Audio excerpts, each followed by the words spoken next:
Is it live? It's telling me it's live, but I don't know if it's lying to me or not. If it's not lying, hi. I know there's a couple of seconds delay between when I start seeing things and when you start seeing things. But hello, and welcome to this week's recap of this week's episode. Speaking is hard when you ran on a little bit of sleep. You know, the time change happened last night in the United States and maybe Canada. Does Canada do daylight savings? I don't know. But hi, so this is happening, and I thought that I had fixed this aspect ratio. I didn't, and I don't know how to fix it, and it's going to bother me. I'm sorry if it's bothering you. The best that I could do, I turned off my overhead light, and I'm just using the desk light, and that makes it maybe a little less dramatic to just have it cut off over here, and I'm sorry. I tried to fix it. I really did. I found a dumb thing instead. I can, oh, that's not what I wanted to do. So if I squinch me over, because I'm not really big right now, I can use live cam effects, but I can't change the aspect ratio. So I can do this, and I can do this, but I can't change the size of the screen. And I'm like, this is dumb. Why am I allowed to do this and make myself have pink hair and sunglasses, but I can't change the aspect ratio? And it's really bothering me. So I'm gonna not do that. I'm gonna X out of that. And yeah, so I tried to fix the aspect ratio. I'm sorry that I could not do it. Tried everything that I could think of, but short of hacksering the Googles, and that's not going to happen because I don't have that kind of skill. Yeah.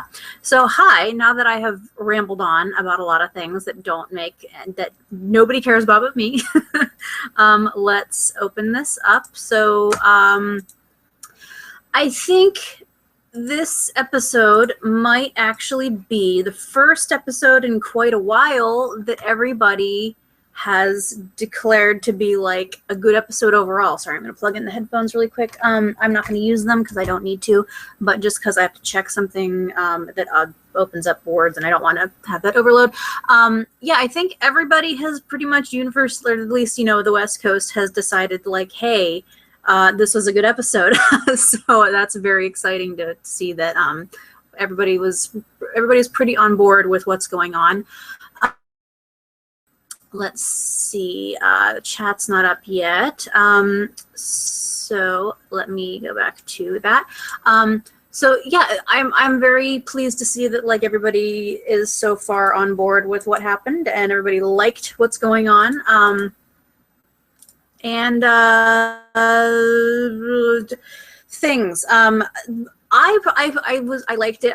Going into it, I was like, okay, you know, it's a snow-centric episode, so I'm not going to be like fully thrilled by what's going on. But then I was like, okay, you know, it's a nice episode. It's good. A couple of things here and there, like, but you know, it's one, so that happens. You can't knock it out of the park all the time. But then, like the last couple of minutes, I was like, okay, I like a good sadistic twist to what happened at the end there. That was good, and I don't know, I liked a lot of things about the episode. It was pretty good. There were a couple of things that I could have, you know, whatever, gotten explained a little bit more or felt a little bit better than it did, but maybe that's just me. If I apply some fanfic logic to some things, then like it's gonna work just fine, but otherwise, yeah. Excuse me. So a little bit of snarking this week. And a lot of things to flail about. I found a lot of things to flail about too. So let's start at the beginning. I'm going to pop over here. Hello. Some people are popping into the chat. Please feel free to talk amongst yourselves while I get started recapping the episode. So if we start up at the top, we have the clock still being stuck at 7:15, 8:15, 8:15. Yeah, I think I should know what time the clock is stuck at. I think it's 8:15. But it looks like it's still stuck at insert time here. It's not either, because there was an episode called 7:15, and that was when Snow and David would meet in the coffee shop. But the clock, was it always stuck at 8:15? Maybe it was. I just had a thought. Isn't 8:15 Henry's birthday? Is the clock literally stuck on Henry's birthday. Oh my gosh. Okay, I need to stop doing this and having revelation moments. So the clock's back to the original position is what I'm trying to say. The clock's back to the original position when we zoom around and we find about these smokestacks, which I know I was complaining about the smokestacks last week. Like, what's the point of it? I don't understand what the aesthetic is. And I found out that it's a New York thing, and people from New York were like, oh, here's some helpful links about what the heck these things are. So because the way that like the New York power grid and like utility lines and any kind of electricity stuff, like everything is kind of wired and set up mostly underground. What they have, they use like water to cool everything, except you can't when it's like, you know, electric stuff, because, you know, electricity plus water equals bad times for everybody. So like they have a coolant around it to keep everything from overheating because it's all underground and, you know, that gets hot. And when it kind of malfunctions, there's a catch tray for the water when something malfunctions with the water, and it immediately turns into steam. And that's why when, you know, you see like old movies from New York City, or like even, you know, now movies from New York, or even like when I go to my nearby city and it's nighttime and it's cold, there's all kinds of steam coming up out of the sewers, like stuff like that. That's why you see that, is because there's like the steam is coming up out of the underground, the way the city keeps on moving utility wise. So these steam stacks are for when that breaks, and then they have, that's why it's like the orange and white, because that's the traffic thing, which is like, hey, don't hit this because it's kind of important.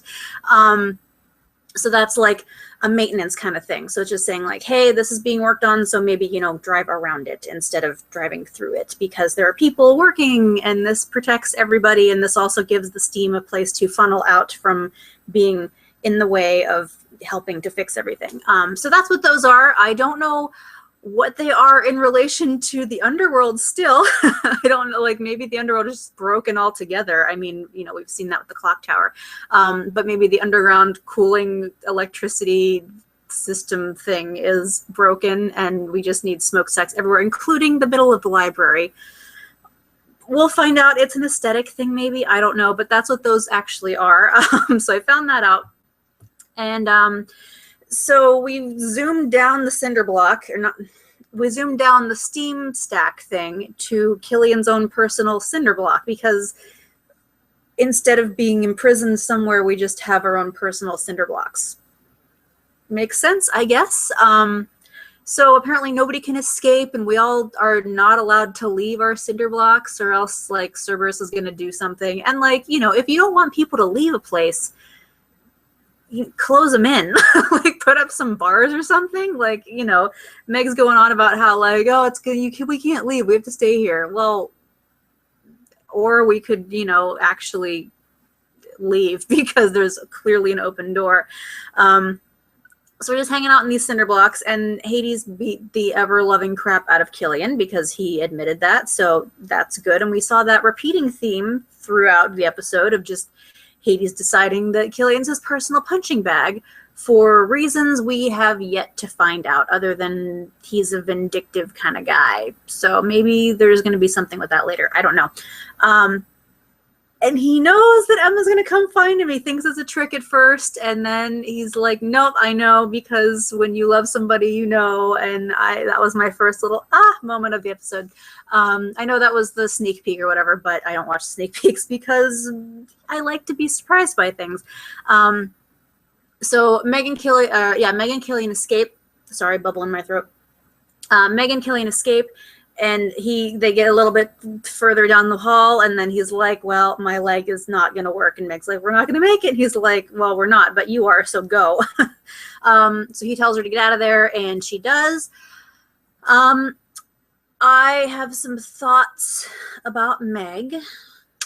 I'll put them a little bit later because there are some things a little bit further down the line that I actually made the note for. Yeah, not till after they get to the apartment, the loft. But I have some thoughts about Meg. I'm actually very intrigued altogether that Meg and Hercules, I don't believe that they're gone for sure. I'm sure there's going to be some kind of flashback because the show runs on flashbacks.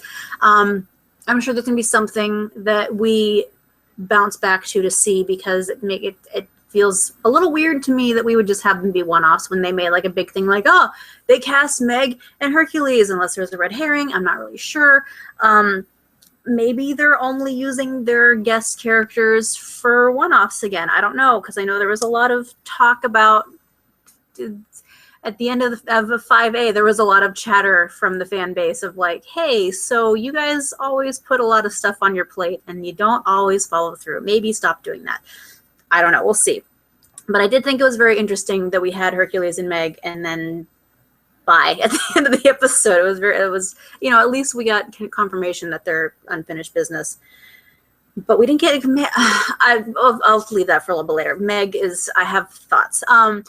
So we have, you know, good puppy, nice puppy is going to come and drag Killian away by his neck, apparently, if the pulling of the collar away and being like, oh, my pet got to you. That line's not creepy. Yeah.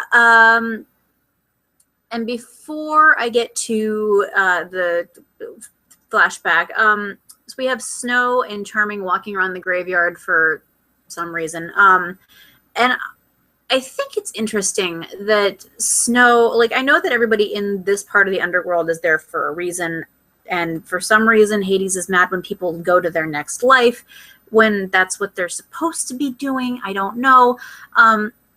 I find it interesting that Snow is very upset about how many people are, like, people that she knows are from her kingdom, and how she's upset that, like, she couldn't protect them. And, like, sweetie, Snow, like, people die. Like, it's a thing that happens. It's not a nice thing, and it's not a happy thing, and it makes a lot of people, including me, very uncomfortable when it happens. But, like, it's a thing, and you can't always stop it. So, like, I'm really confused about why she's all like, oh, these people, they're all from my kingdom and they are my subjects and I couldn't protect them. You can't always do that. So I'm little, I don't know. I'm very, it set the stage for like how she's kind of just like trying to get her mojo back. But it just felt really weird for her to just be like, I couldn't protect we. It's not a thing that happens. So we're going to cut there for a second. And there's not very many people tonight in the chat, but hello. Yeah, it was a little bit weird that like Meg was, I'm curious about Meg because she wasn't very sassy. She wasn't how she was in the movie, but to be fair, they really relied more heavily on like the Hercules myth rather than the actual movie. You know, they were talking about the 12 labors, and yes, in the movie, like they showed her doing them, but it was just more like, oh, he's doing these good deeds to become a hero. It wasn't like you need to do these. It's more just, you know, like here, do all of these things and get an action figure and other anachronistic things. Okay, so Henry was born at 8:15, and I think his birthday is also August 15th, and the clock might also be stuck at 8:15. So I'm gonna have to think about that because that now brings up some questions. Anyway, yeah, I don't know. I'm not so disappointed by Meg. I feel like she's lying.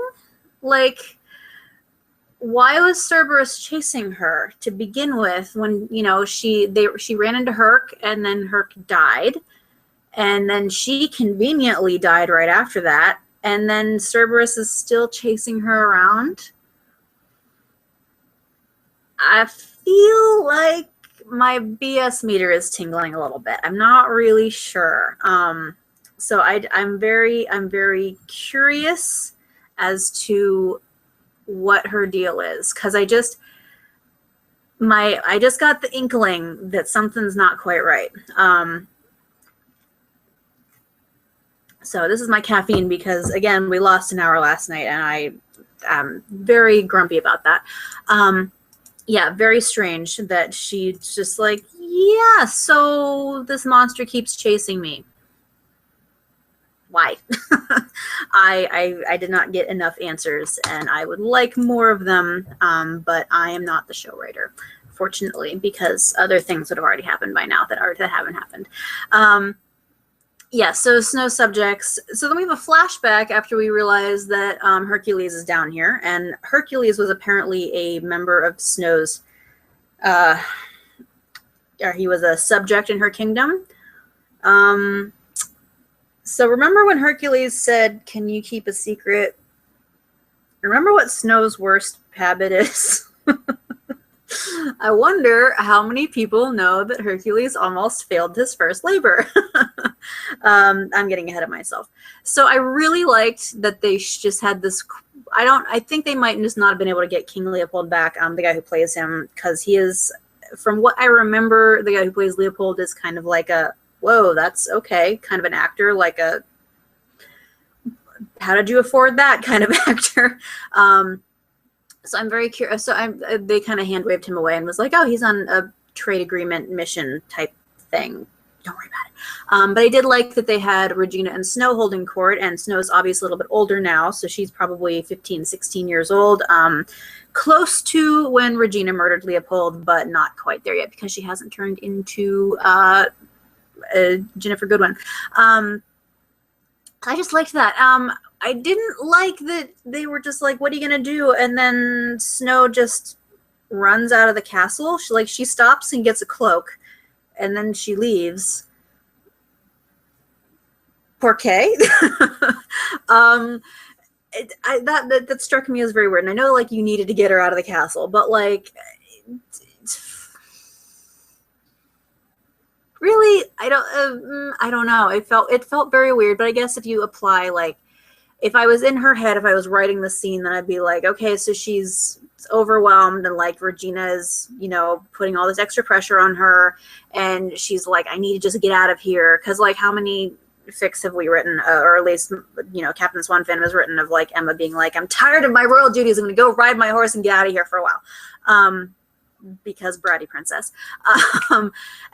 So I can see where they would have just been like, okay, so she just leaves, but like she gets into the woods. I don't know any of the words to the music, or else I would have burst into song there. But yeah, she really gets out of the castle and like leaves, and there's nobody following her, and like, huh? That struck me as a little bit odd. But we had to, go meet today's plot device, which is Hercules, after Snow falls into a pit, and he lifts her out by the business end of the sword. He's hanging on to it and yanks her out, and no problem whatsoever. I can see why she had the look on her face, because, that's got to make a girl weak at the knees. And she meets Herc, and they have a little like, oh, I'm Snow White. Yes, you are. You sly operator, Herc, you. They have a little flirtation. That was actually kind of cute. And they were just kind of like, and they just young kids being like, oh, you're cute too. And then we flash back to the present. After that, we have everybody's kind of walking around the woods. Emma and Henry and Regina and Robin are kind of walking around looking for Killian, because when in doubt, search the woods when you're in Storybrooke, apparently. So, hang on, I didn't write this down, so I have to remember. Regina talks about all kinds of underground maps and everything. She has very thorough maps, so she sends Robin and Henry to go get that. Now, I have a personal, like, heart for Robin and Henry just, like, getting to do bonding things, so this would have been a good opportunity for them to bond. They didn't quite get there, and I'm going to get to that in a little bit, but they did have, like, okay, so we're going to break into this thing, and we're both going to be sneaky and do these things, so they have, like, a little bit of, what is it, outlaw believer, or I don't think there's any other name for Henry except Believer in the fandom nicknames area. So they do that, and Emma and Regina go off and continue to search the woods because they haven't searched all the woods yet. And Emma finds some blood, and she's like, oh no, it's automatically, of course, has to be Killian, because that's Emma's, kind of zero. She's got the blinders on right now. She's focused in. So they turn around and go back up the way they came, directions, and found Meg, who is, like, okay, I'm here and I'm freaked out, and the monster's coming, of course. So many questions about this. Why is Meg being chased by Cerberus? This has to be a future episode thing, because I realize I'm about to say something, and in the context of Once Upon a Time, you know, you're going to be like, Amanda, really? How many episodes of the show have you watched? It doesn't make sense that she would just be constantly running from him, from the dog. So, I don't know. I don't know. So it's on her, and I don't get it. I don't get it yet. Maybe there's something in the myth that I didn't know, because I know Megara was in the original myth, not entirely in the way that it's supposed to be, that they turned it into in the family-friendly version in the movie. I don't know, though. So if somebody knows why Meg is constantly being chased by Cerberus, please let me know, because I have a confuse. But I did like that we have them together, and then they're like, we need to get out of here, and Emma teleports them. You know, usually Regina's the one that does teleportation, but as we tell by the magic smoke, the color of it anyway, that Emma was the one who did the teleportation, which she's got her magic back, and it's not quite so dark swanny. I do want to point out that Regina called this Bizarro Storybrooke. Not a good name, not as good a name as what fandom has nicknamed as Underbrook, but you know, I don't get a vote apparently. So if you're wondering why I'm holding my cup weird, it's because there are logos on it, and I don't want it to seem like I'm being sponsored, and I'm not. That is my caffeine cup has lots of logos of things that people would get mad at me about, and I'm not being sponsored by any kind of official national chain of pizza. I would like to, but that's not happening. Also, football team is on there too. Anyway, regardless, so Emma teleports them to the loft, and it's really creepy because it's just all. I liked that I said creepy, and the camera decided to refocus itself. Nice timing on that. The loft is really creepy. It's all covered in sheets, which is actually funny because I just read a fic last week about how like they rescued Killian and poofed back to Emma's house, and everything in Emma's house is covered in sheets. So I did like that it was like, oh, so we got something right of you know, somebody's dead and we don't live there, so we covered all with sheets, I guess. I guess, like, yeah, you're protecting it from dust, but then you leave it for 50 years or something. Like, I don't get all those old things of like, oh, we move into this house and we got all this furniture here, kids. We just, you know, rip everything out. Like, there's still stuff probably living in them. Like, you got a lot of cleaning to do, whatever. The horror movies don't make sense to me. Anyway, so yeah, it's all like just waiting for the Charmings to move in. There's like a picture of them like just sitting there, and it's really creepy. Like it's universally acknowledged. Everybody was like, that's not cool.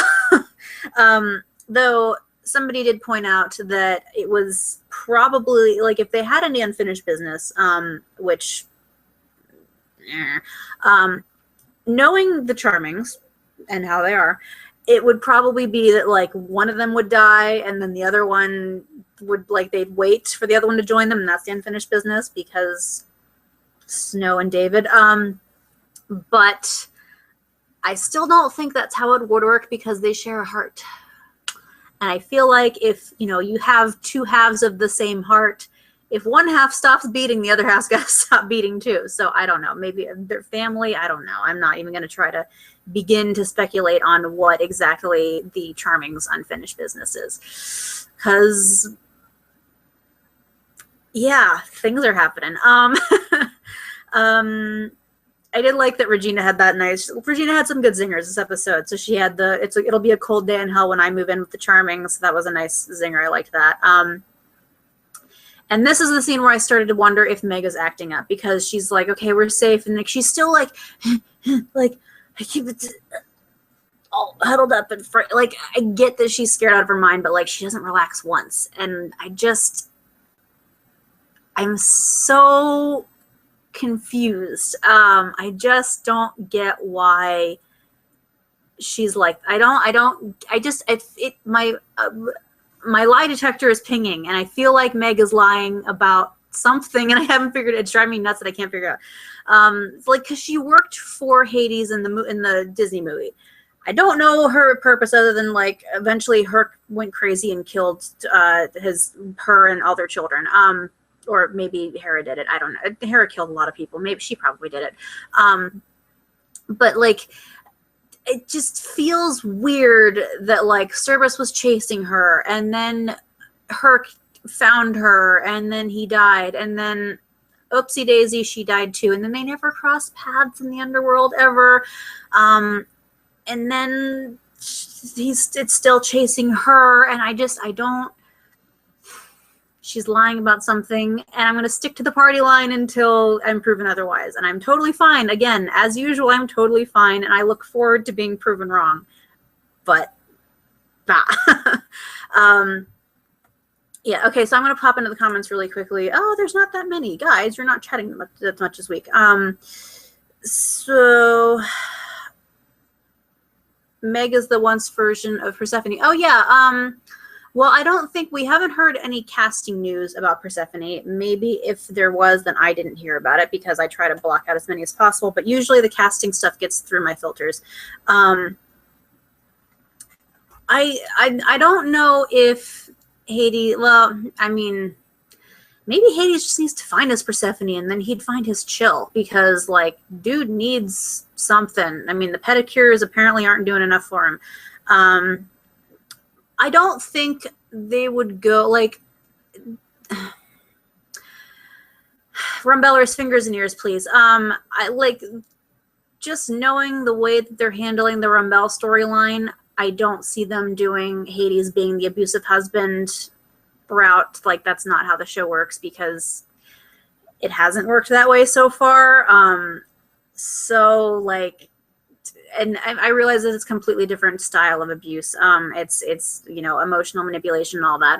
It's very different than actually physically beating, but it's no less serious or, you know, just as emotionally scarring or physically scarring even. So, like, I just, that's like, we're going pretty dark right now. I think this is the darkest that we've gotten in a long time. And I'm really enjoying it. I'm kind of glad that they're like actually pushing the envelope a little bit. Like, this is really like they're going for it, and I appreciate that. Because usually I have to rely on like fic to be like, okay, just how dark and twisty can we make this? And then it goes pretty far down the line. So I don't feel like they would go that route, especially since we already have Rumpel, who is feeling all kinds of emotional bad stuff. So, like, I see where you're coming from with that point, Darkblade, but, like, it doesn't seem like something that they would do. And, like, another example would be Leopold. Like, how much stuff with, like, Regina and, like, the background of, like, the subtle things in the background with, like, Regina and Leopold's story. Like, there's a lot, and I don't see them doing that with Hades. But you know, maybe, again, as with Game of Thrones, we just need a magic vagina. Yeah, I don't like what they did with Game of Thrones with Dany and Drogo, but whatever. Maybe Hades just needs to get laid. I'm just gonna say that. Yeah, Snow's type is the hero type because she had the ultimate hero. I mean, who's gonna, you know, I mean, I guess Charming, you know, the next best thing or whatever. If we can't have Hercules, then might as well go for Prince Charming. Emma's magic is not pure white again, even though she's not Dark Swan anymore. It's still a dark gray. If you remember, her magic was more of like a blue-white before, when she magicked up the page from in the second half of season 4 when she made the book page. It wasn't pure white then. It was more like when her hands glow, that's when it's more of a white, like a yellowy white. But when she did this, it was more of like a blue white. So I'm going to assume that that's still what we're going on. That it's still like, that's just the color of her magic, is just like white with some other color undertones to it, because it's otherwise there's no, it's just a cloud of just somebody just erased a part of the screen. There's no texture to it. So it is interesting that it isn't pure white, but I don't know if that's an effect, a leftover effect of her being the Dark Swan, but maybe it is because she can still hear, like she could still hear the dagger, and that's how she got that. She got to know that Gold had lied and tricked everybody. Don't know. So that would be interesting, and it might play into what Cruella was talking about with when Emma murdered her, and she's like, your mother won't be a murderess anymore. I feel like Cruella's not the first person that Emma has killed. Possibly the first person she has killed directly, but, you know, like I've said before, I'm sure I've said this before, I feel like I have said these exact words, people who are out on bail probably would rather take the easy way out than get dragged back into being arrested. So, just saying. But yeah, that is a good point. But I do feel like that's, yeah, I do feel like it's, sorry, I do feel like that's just the way that they color her magic, because we have seen it's not exactly pure white before, but that's just me, and I am a fallible human being and could possibly be wrong.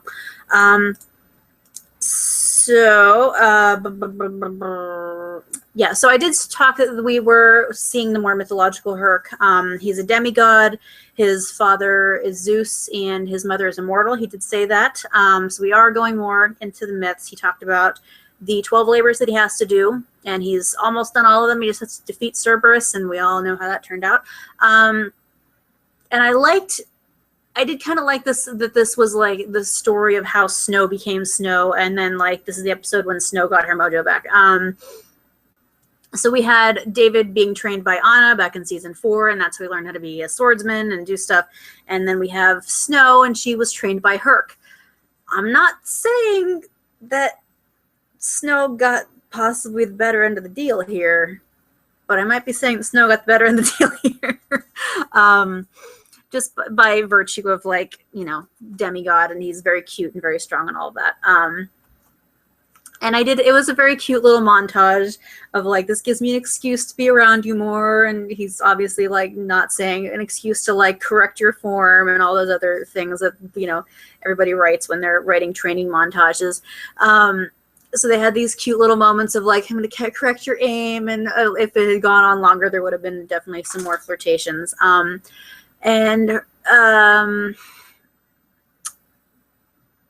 I liked that when we found Herc, we had to go and so we had to find him. Yeah, we went to see the Blind Witch. Regina had another zinger. Child Eater, something. Something with the fact that she eats people.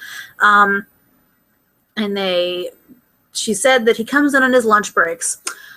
And I know that, like, everybody kind of joked during the last hiatus about how, like, oh yeah, Storybrooke, it has to be, you know, there's shops and stuff, people have jobs to do, but I don't think anybody was really, like, 100% serious about it. But apparently it's 100% serious, like, everybody has jobs in the underworld, and Herx is carrying stuff around at the harbor. You know, he's carrying some anchors around, he's hauling boats up and everything, you know, whatever we need to do to, you know, make sure that he keeps his muscles in good shape. Thanks, Uncle Hades.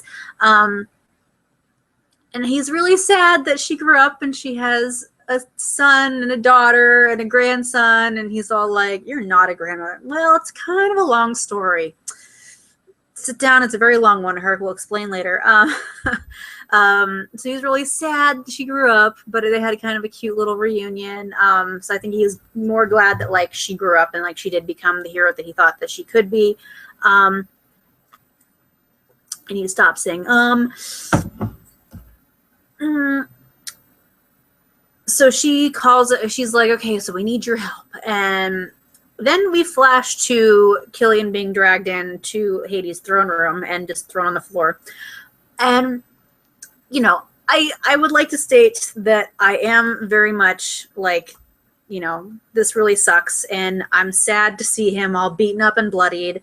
And I'm really, like, it's heart-wrenching. It's also really good blood effects, but his hair is so long. And I know everybody jokes about it, and I honestly don't mind it. Like, I think it looks good. It's Colin Donahue. It's gonna look good no matter what he does to it. But it's so long that, like, he lays down and, like, the fringe, he looks like a cockatoo because it's like this.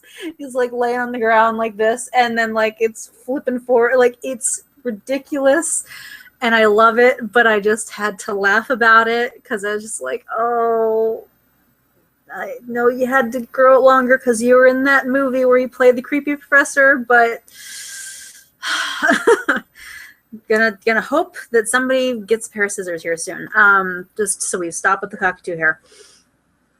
It was just really funny. And then because he's Killian Jones, he just like, you know, you just wait till I kill you. He's literally the god of the underworld.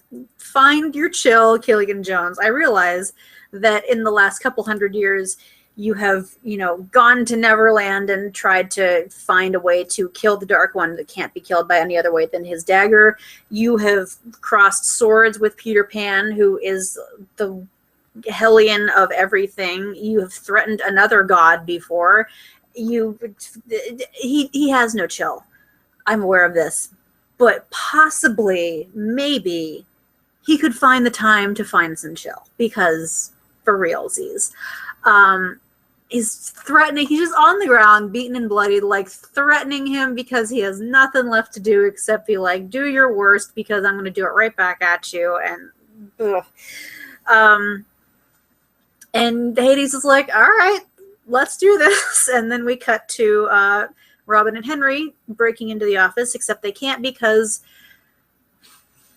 Henry is so polite. Have we noticed this? Do we notice that Henry is super polite because he says, Grandma Cora? Like, of all of the people to say, like Cora, Henry, you're so polite. Like, he's 13, so he doesn't know any better, and I'm sure that Regina has told him the bare minimum, but it's very polite, this young man. And I like how Robin tried to he's like, no, wait, hang on, this might be booby-trapped, and it was. Well, it was magicked over, but it wasn't booby-trapped. But then his first thought is like, there's gotta be another way in. Like, did he not just say the first half of the season, like, I'm not a thief anymore, yet he's like, oh, we'll crawl in through the air vents, it'll be fine. And then we run into Cruella, and Cruella is hanging out in the office for some reason. How'd she get in there? Because I do not see Cruella DeVille crawling through any air ducts to make surprise visits. Like, I don't see that happening. So she must have just been waiting in there, unless that was her magic. But she can't do that because her magic only allows her to control other things. I don't know. Oh, and speaking of people who don't have any chill, we have young Snow, who has zero chill because she's had one arrow lesson, and she's all like, all right, I'm ready to go. I'm going to get you. Zing. And then proceeds to, you know, her quiver gets unloaded everywhere. So, you know, that's fine. So, yeah, she has zero chill. And I felt bad, but I was just like, honey, one lesson and you're talking a big game for a little girl. Anyway, it turns out that Regina paid the bandits off because she, once again, like, I liked this week's flashbacks better than last week's because, like, it focused more on one person and, like, we got something out of it rather than just Regina's repetitive, we have to kill Snow White because she ruined my life and I hate her. And we only got one instance of that this week, and I appreciated that. And all she said was like, no, you're not going to kill her because we have to make everybody hate her because she'll be a martyr to her people. And all like that was a reminder of like why Regina didn't just have somebody else do it. And that's fine while we have her actually, like, we have Snow actually like trying to become something. That was an acceptable flashback to when Regina hated Snow. So she paid them off, and she's, you know, just like causing trouble and making it so that, like, and that's just that's the other thing. Is it because Regina knows that Snow just like run, like, because I made a note at the end when let me see. Yeah, because I made a note at the end after like Snow bullied everybody and was like, no, I'm gonna arrow the sword out of your hand and I'm gonna make you drop all your weapons and whatever. Like, she bullied the bullies basically. And I just want to most princesses don't personally go after all these bandits and handle them herself. Now, I realize that the point of the show is that most princesses are not, in fact, these princesses. These are different princesses. It's just interesting way to put it, that it's just, you know, making it to bait Snow into doing something stupid to get herself killed or something, like, or to, like, I guess if Regina's trying to like make them realize that Snow would not be the better queen, which that's another thing, like, was like, because at one point Snow wanted, I'm getting ahead of myself, so I'll hold that thought, I'll get back to that. It's yeah. So Regina paid it off. I'm going to come back to this thought that I'm having about the bandits and Regina wanting to be seen as the better queen. And Herc's running away from Hades, and it's all sad and stuff because he's scared, and I don't have any friends or teammates or anything, so I'm going to run away from this big bad monster. And then Hades pops up. Hey, Hades, what's up?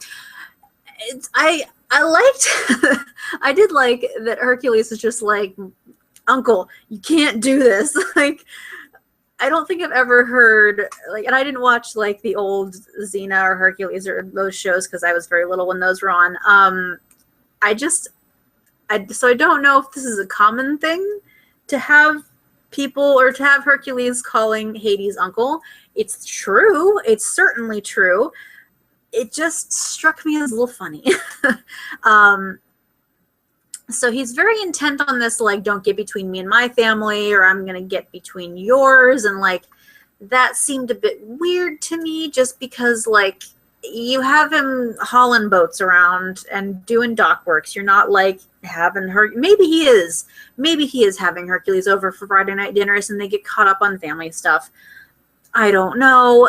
But that just, it was a weird way to put it. That's my only thing. But I did like that after, you know, he did the taunting thing and he's like, oh, so you must be Emma. And he had the hook and she was all like, what did you do to him? Because Emma Swan.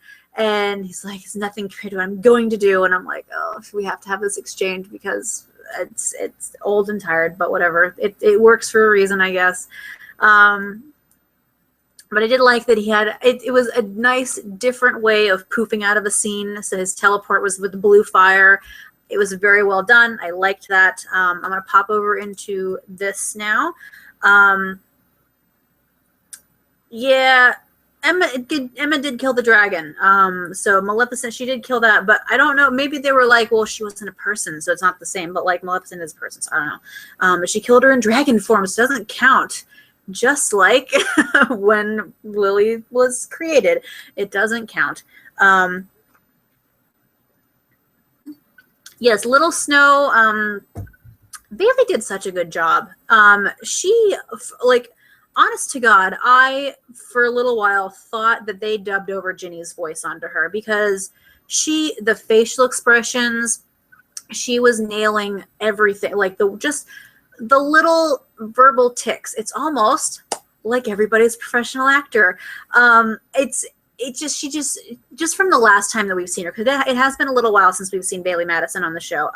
But she just hit like all of Ginny's verbal tics when she's being Mary Margaret or Snow.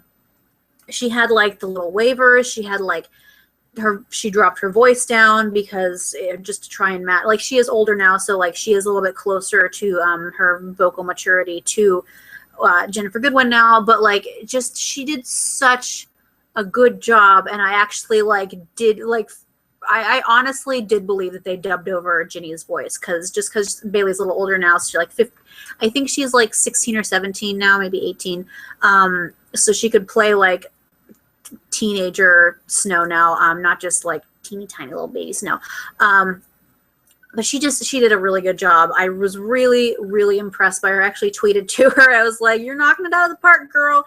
And I was gonna say this later, but I'll say it now. I checked her page just to see like if she was tweeting anything, like, because sometimes the guest actors, they'll do like they'll tweet little like behind the scenes stuff or whatever. And she just said that the kiss that she had was her first on-screen kiss, and I was like, well, you could do worse. So I was, that's one way to have your first on-screen kiss. But yeah, that was really, but she did really good, and like I liked seeing the bandit outfit on tiny teenage Snow, because when I did see the one still image of Bailey in the bandit Snow outfit, and I was just like, I mean, we just had Bandit Snow last episode, and it was Ginny, so like I realized that she's pregnant, but like, I don't. Did she get that much more pregnant between takes? I don't know. So, excuse me. I did wonder for a hot second if it was gonna be like, now Bailey's old enough to be Bandit Snow, but no, she wasn't. But I did like that. It was a nice touch. Yeah, this really did a good job of bringing Snow back from being Mary Margaret to Snow White. And I think David had that a while ago, where he did not want to be David Nolan anymore. He wanted to be Prince Charming again. Cause I think back, We Are Both, I think was the episode, when they had the big talk about like, we have these double lives in our heads, and I don't like how David Nolan handled some things, but Prince David, or I guess Prince Charming, he thinks this way, and David Nolan thinks this way, and blah blah. Like, so I think it was a good thing to have this kind of episode for Snow, because she has had like, I feel like she has stepped back a little bit, and maybe that's something from. Maybe Ginny wanted to step back a little bit because she just had Oliver, and now she's pregnant again, and she wanted to like kind of take the back seat for a little bit and let J-Mo do all the lead stuff. But this was a very good episode to like Snow's origin story, and then bringing her back to be like, I liked the line at the end when she was like, I'm tired of being Mary. I don't want to be Mary Margaret anymore. I want to be Snow White again. And that was a really good line for her, and I really liked that. No, I think he'll find this chill once he's back with Emma. No, Killian Jones doesn't have any. He has less chill when he's with Emma. Let's be real here. Yeah, the flashbacks are definitely repetitive because of how different Regina is now than she was. Plus, but it's mostly just like, we get it. We know already. We know that like she hates Snow White and she wants her to die. Like, we know. We saw it forever. We saw that. We know already. So it's just it's boring to see that again. But yeah, yeah. Bailey did a really, really good job. So yeah, Oliver is their firstborn son. They're gonna have another son. Ginny revealed during the Zootopia press tour, or not the press tour. She revealed in the when they went to go see the premiere.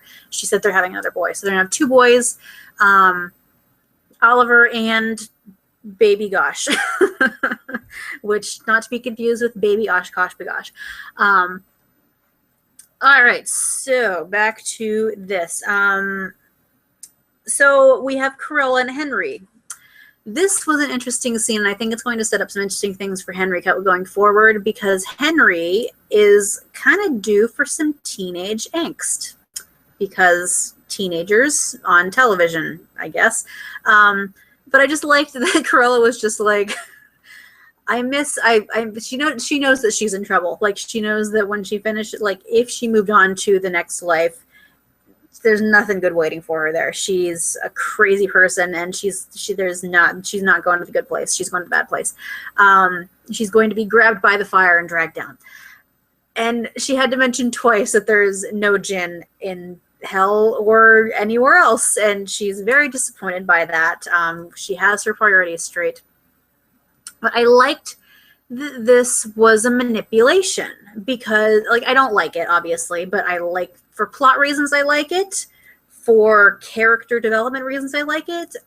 Applicable to real life situations, I don't like it. Just making that clear.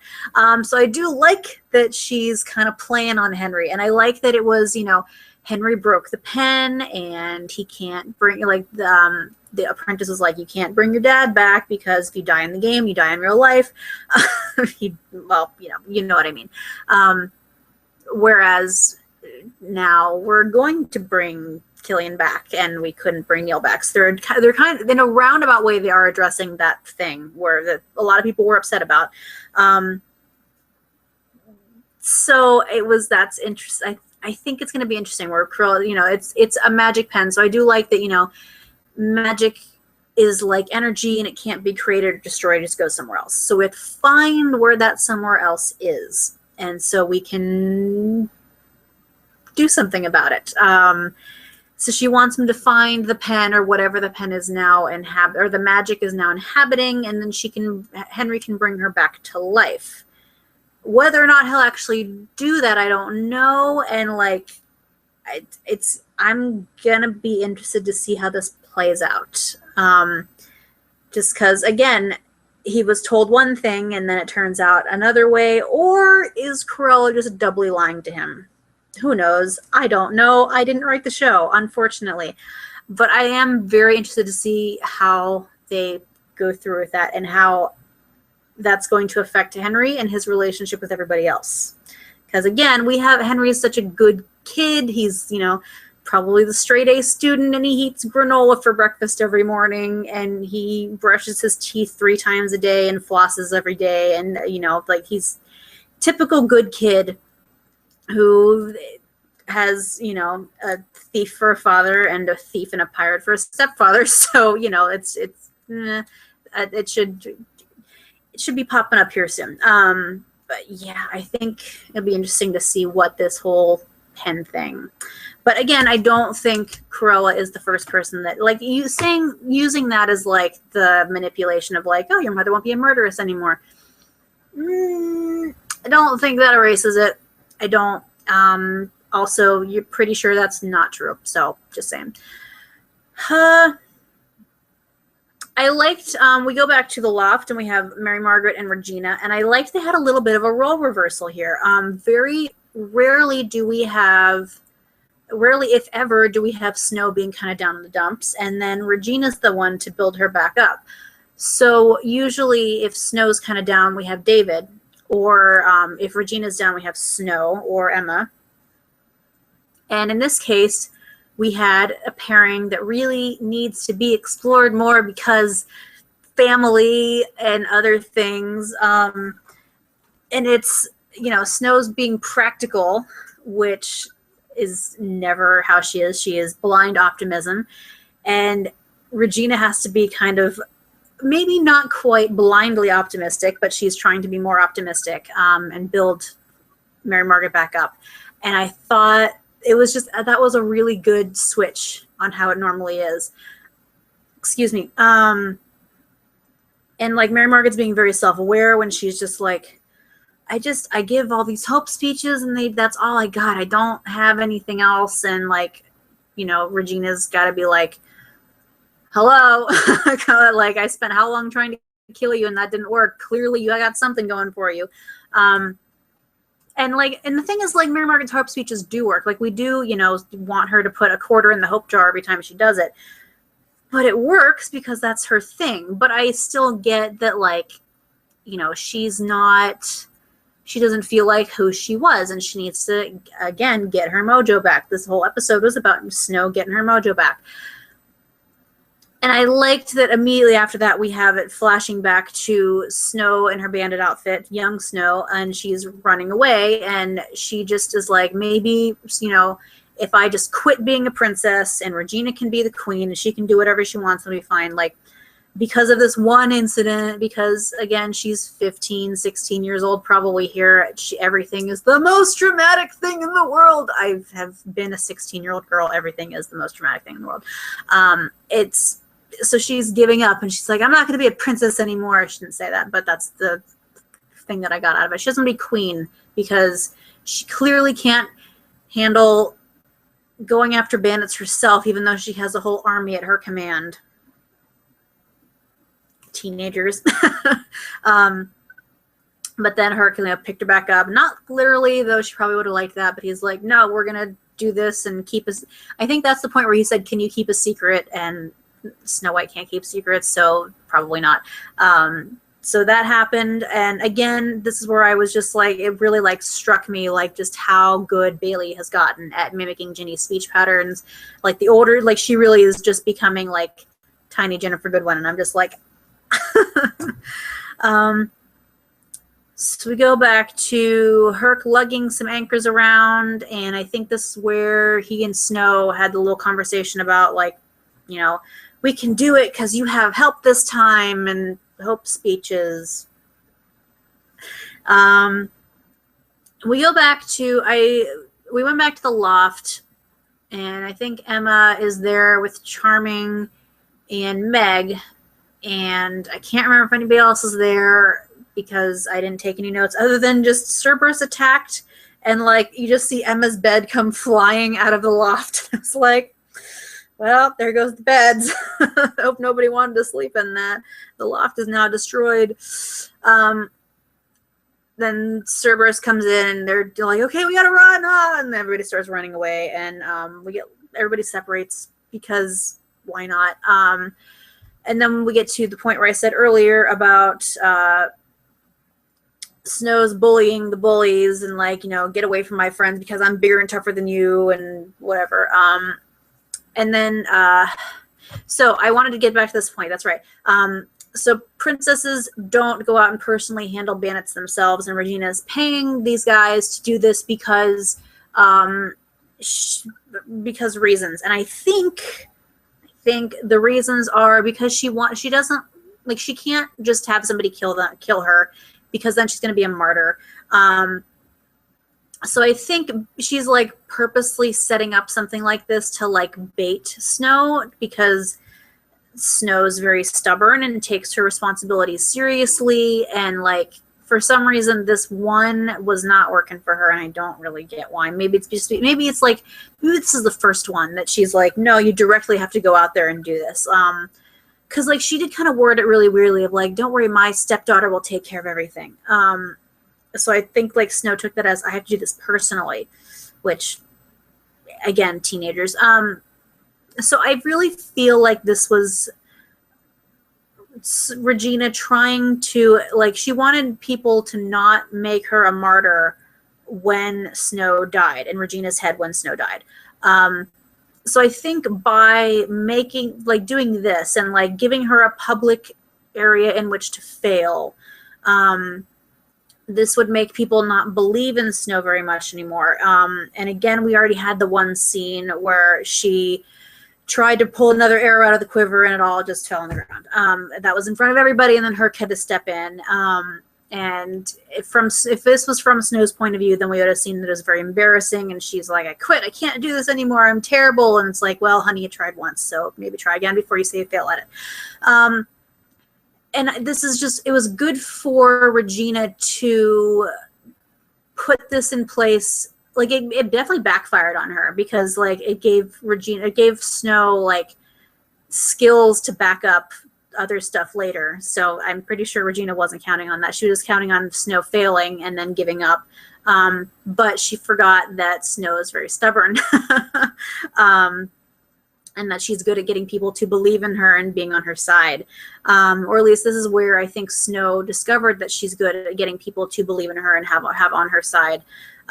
So instead of setting up a situation where Snow is going to fail, and then people will see like, oh, well, maybe, and I think there's been a point of contention of like just how long Regina spent trying to kill Snow. It's anywhere from like 2 to 10 years. And so apparently Regina wasn't trying very hard for a couple of those anyway. So I think possibly what the dealio was like, if Snow had been around and reached a certain age, possibly if we're going to go on frozen time, then when she turns 21, then she could assume the throne. Regina would be like the regent, the queen regent, and or be on the Regency Council and then be the queen regent and then be the dowager queen after that. Because Snow is in the direct line of inheritance, I'm applying real world logic to a fairy tale. I realize this is what I do. Buckle up. So I feel like to get people to not trust her early, like, because even Snow mentioned, she's like, maybe Regina will be a better queen than me. And like, if she's 15 and she's already like, my dad's getting old, like maybe she was thinking like dad's getting older and they're having, Regina and my father have been married for a long time and they haven't had any kids yet. So like, it's her responsibility. She's the heir to the throne. So like, maybe she would think that like, if something happened to her father, then very quickly she would become the queen. And like, Regina would not have legal claim because she married into it and she wasn't in the line of, I heard a band broke. Sorry. Then Regina would not have a legal claim to the throne unless, as we see, we have her being blamed for the death of her father, and then that's how she would have thought to grab power. I'm not really sure. So I feel like there's something with like once Snow reaches a certain age, then she would have like automatically taken the throne if something happened to her father, and that's what Regina used against her. So that's what she was doing here. She was trying to get people to lose faith in her so that if and when that happened, then people would be like, oh, we can't have this girl. She's useless. Just saying. Okay, so after that very long tangent, we have Snow has her first kiss with a god, demigod, to be technical. You know, there are worse first kisses, I suppose. I saw that people were like, "Oh, they got a lens flare kiss," which was that. Yes, they did. That was kind of nice. I don't feel like there's any threat to snowing happening here. That they had that tiny Snow and Hercules got a lens flare kiss. I think that's just, they're being cinematic about it.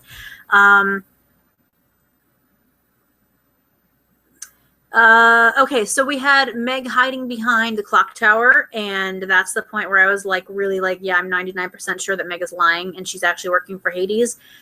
It's like, I don't know. And like, they came in and they killed him, and like, I feel like Herc should be glowing by now, but apparently that's not how godhood works in this universe. So they killed a badly CGI'd Cerberus. It happens. And like, again, I've said it 1,000 times, like, I just feel like Meg is lying about this. And then, like,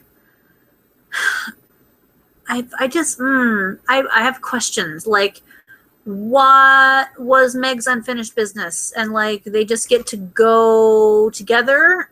I was not expecting the bridge to work, but they just leave? I don't know. I'll get back to them in a second. We're almost done with stuff, so I'm going to finish this up really quickly. So we have the little moment when Mary Margaret was like, oh, I don't want to be Mary Margaret anymore. I want to be Snow White again. It's a good line. I liked that. It was good. I know I said that earlier, but I just want to reiterate, it's a good line, and I liked it. And for some reason, Henry was still in the office with Robin and Henry were just there for like 8 hours. I don't know how long they were there, but it felt like they were in there for a really long time, because we went through like hours have passed. So now I'm curious as to what Henry and Cruella were doing, because Henry came out and he had the maps, but he was lying. He's just like, oh no, it's nothing's wrong, it's fine. So everybody's lying. Stop lying. And I noticed this just because this is something that I just like. I pay attention to the way that camera is all set up and everything, and they're very careful about only showing Ginny from like the bust up. She's the one hidden behind the counter when she goes to hug Hercules.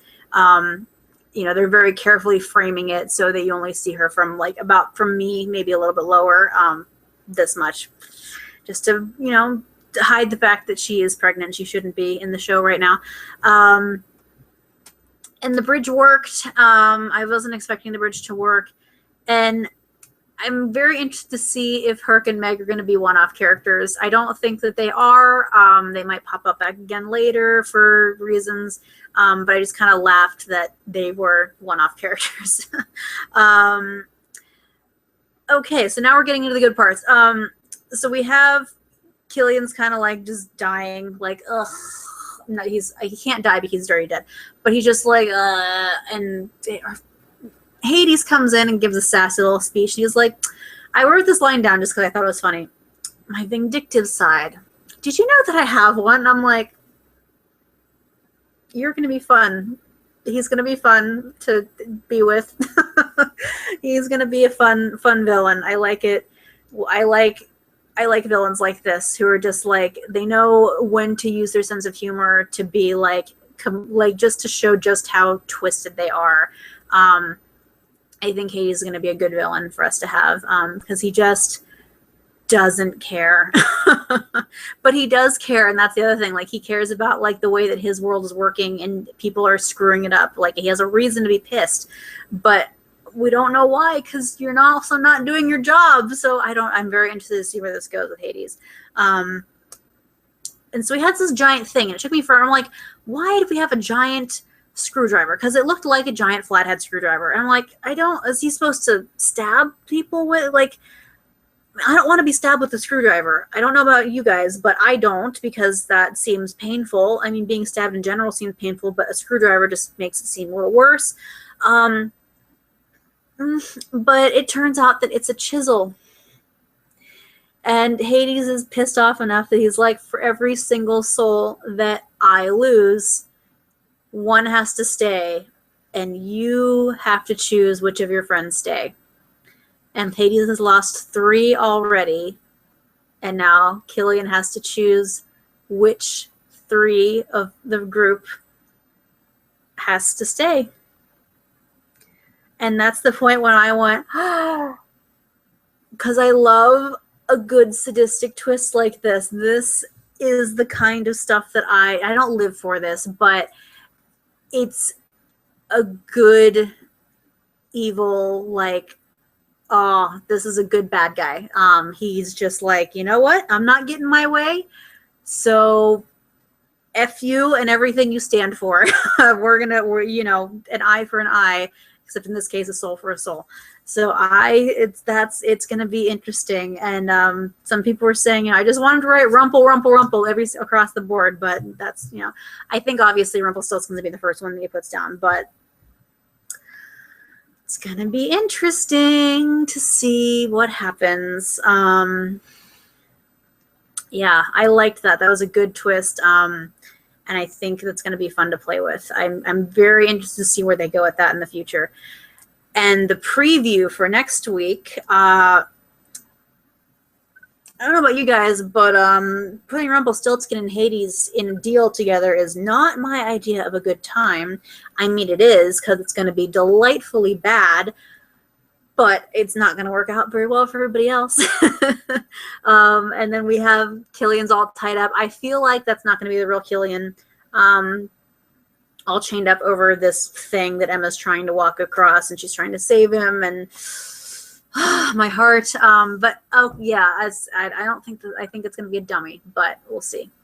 So that's it from me and my notes. It was a very interesting end to everything. So yeah, is Hook the only one in the Underworld getting tortured? I know that Hayes is upset with the whole situation. He's torturing Hook before the... I don't know that question, because I've been kind of wondering that too, like why Killian's the only one getting all beaten up.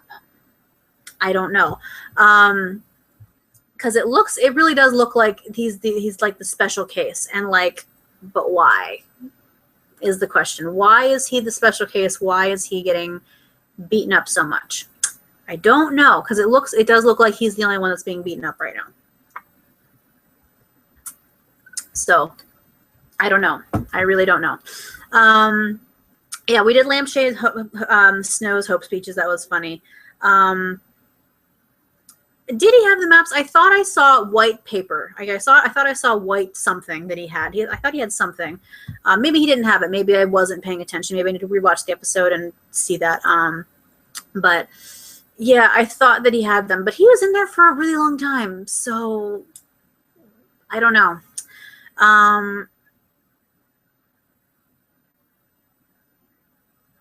Yeah, Henry. So I don't know if Henry had the maps or not. I don't know. I think, if he knows that Rumple's down there, then Killian has definitely put Rumple's name on one of those things. Like, no doubt about it, the first one down there is Rumpelstiltskin. Which that might be the bet, that the deal that they make. If Hades goes into this deal, then he'll make sure that Rumple doesn't stay down there. I don't know. I mean, he's definitely not going to pick Emma for as long as he can. He's not going to pick Henry. So we can roll out, and if it goes down, it'll be like, so we have what? We have Emma, David, Snow, Regina, Robin, Emma, David, Snow, Regina, Robin, Henry, and Rumple, right? Just 7? I'm not forgetting anybody? Yeah, because then Rumple left and there's only 6, and then we could split off into the 3 true love groups. Yeah, so we have 7, and we're already down 3. So let me see, do I have paper? I know I do somewhere. There's my notebook, way down there. Do I have a pen is the other question. There we go. All right. So I'm going to get my little notebook out. I do have a pencil. So we're going to write down 1 to 7 of Killian's top choices to stay in the underworld because F you, Hades. That is not the right page. All right. So we have 1, 2, 3, 4, 5, 6, 7. So out of the 7, we know the 7th person is definitely Emma. So Emma's going to go last, if that's the case. Number 1 we definitely know is Rumpelstiltskin. So Rumple. And then we have Henry's probably number 6. He's not going to let anything happen to Henry as long as he can, but he's definitely going to toss Henry under the bus before he tosses Emma. Unless, if Emma found out about it, then she would insist that Henry gets saved. So that would be, but until that happens, I don't know. I think, I don't know if Rumple and the Dark One counts as 2 people, because it's kind of an all-consuming thing. So I don't know. I mean, you make a good point, Leah, about the Rumple's character development, but at this point, the development has gone back to he's the Dark One and he's the baddest Dark One ever because he has all the darkness in him, so he's going to do kinds of shady stuff. So, excuse me. All right, so who would be... I know that everybody would say that David would be number 5. That he wouldn't sacrifice his mate. So probably David in 5, so Snow in 4th. And does Killian like Regina or Robin better?